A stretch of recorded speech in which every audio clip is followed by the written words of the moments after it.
সুতরাং আমার মনে হয় একটা সম্মিলিত আমাদের সামাজিক আন্দোলন করা খুবই জরুরি হয়ে দেখা দিয়েছে।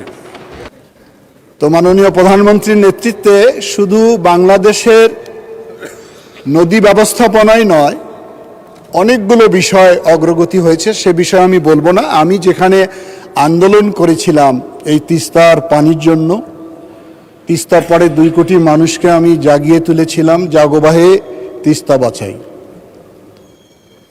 চায়না এমন একটি দেশ যে দেশ এই নদী শাসনের জন্য, নদী ব্যবস্থাপনার জন্য সবচেয়ে অভিজ্ঞ। ওনারা আশ্বাস দিয়েছেন আমাদেরকে যে এই সমীক্ষা ওনারা করবেন। আমার পাশেই পানি সম্পদ মন্ত্রী মহোদয় বসে আছেন, চায়না থেকে ফিরে ওনাকে জিজ্ঞাসা করেছি, উনিও এ কথা আমাকে জানিয়েছেন। সেজন্য আমি ওনাকে, মাননীয় প্রধানমন্ত্রীকে, আমাদের তিস্তা পাড়ের ভাগ্যহত মানুষ, 2 কোটি মানুষ ছন্ন ছাড়া, যারা আজকে নদীর কারণে ভূমিহীন হয়েছে, বসত বাটি ছেড়ে অন্যত্র আশ্রয় নিয়েছে, তাদের যে উনি আশার আলো দেখিয়েছেন, এজন্য আমি আমার পক্ষ থেকে, রংপুরবাসীর পক্ষ থেকে ধন্যবাদ জানাই।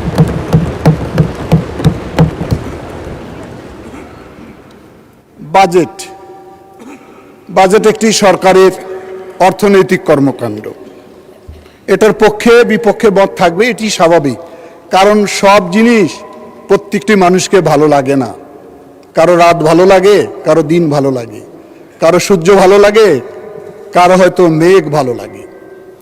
তা আমাদের বিরোধী দলের সদস্যরা অনেক সুন্দর সুন্দর প্রস্তাবনাও দিয়েছেন, অনেক সুন্দর আলোচনাও করেছেন, এজন্য ওনাদেরকে আমি ধন্যবাদ জানাই।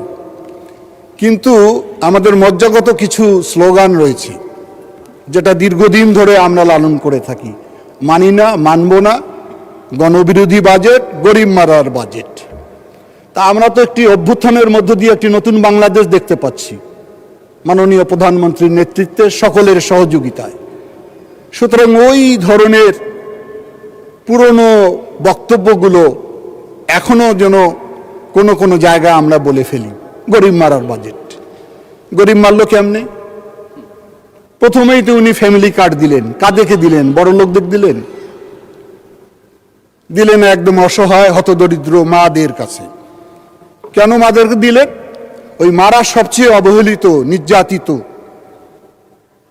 অসহায়। কাদেরকে কার্ড দিলেন? কৃষকদের কার্ড দিলেন। বাংলাদেশ কৃষি প্রধান দেশ, কৃষি আমাদের জীবন, কৃষি বাংলাদেশ। সুতরাং যারা কৃষিকাজে জড়িত থাকেন, তারা যে কত কষ্টে থাকেন, তাদেরকে উনি দিলেন। উনি সম্মানী ভাতা দিলেন কাদেরকে? মসজিদের ইমাম, পুরোহিত, মুয়াজ্জিনদের। আপনারা জানেন মসজিদের ইমামতি করে, আমরা ঠিকমতো তাদের সম্মানও দিতে পারি না। ওই জায়গায় উনি অ্যাড্রেস করেছেন। উনি খাল কাটার উদ্বোধন করলেন, খাল কাটলাম। খাল কার কাজে লাগবে? গরিব কৃষকের কাজে লাগবে। কি কাজে লাগবে? বর্ষাকালে পানি নিষ্কাশন হবে, আর শুকনো মৌসুমে পানি সরবরাহ হবে, গাছ রোপণ করা হবে, সবুজে বাংলাদেশ ভরে উঠবে। এর বাইরে তো স্বাস্থ্যমন্ত্রী বললেন যারা ডায়ালিসিস, কিডনি, নানান অসুখে আক্রান্ত হয়, তাদেরকে বিভিন্নভাবে সহযোগিতার কথা বলেছেন। সুতরাং সবসময় যে গতানুগতিক কথা বলা হয় যে গরিব মাজার বাজেট, গণবিরোধী বাজেট, এগুলোর থেকে আমাদেরকে সরে আসতে হবে। এখন আমি অন্য একটা বিষয় বলতে চাই।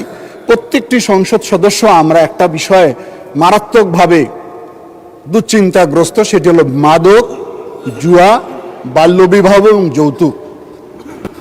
আমরা সবাই দাবি করি আমার হাসপাতাল বড় করে দিন, আমাদের স্কুল 5 তলা বানিয়ে দেন, রাস্তা পাকা করে দেন।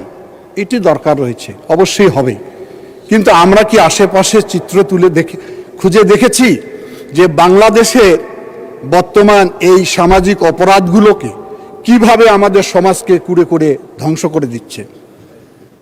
সুতরাং আমার মনে হয় একটা সম্মিলিত আমাদের সামাজিক আন্দোলন করা খুবই জরুরি হয়ে দেখা দিয়েছে। এখানে আমাদের মাননীয় স্বরাষ্ট্রমন্ত্রী আইন সংশোধনের প্রস্তাব তুলেছেন। সেটি হচ্ছে কি, যে আমাদের মাদকের ব্যাপারে, জুয়ার ব্যাপারে আইনের শাস্তির বিধান বাড়াতে হবে। আপনারা জানেন যে ধর্ষকদের শাস্তি সর্বোচ্চ মৃত্যুদণ্ড। এই মৃত্যুদণ্ড থাকা অবস্থায় বাংলাদেশে কি ধর্ষণ বন্ধ হয়েছে? হয়নি। রামিসার মতো শিশু, নন্দিনের মতো বাচ্চারা আজকে ধর্ষিত হচ্ছে। কেন? আমাদের ব্যক্তিগত, পারিবারিক, সামাজিক অবক্ষয় একদম ধ্বংসের নিম্ন স্তরে চলে গিয়েছে।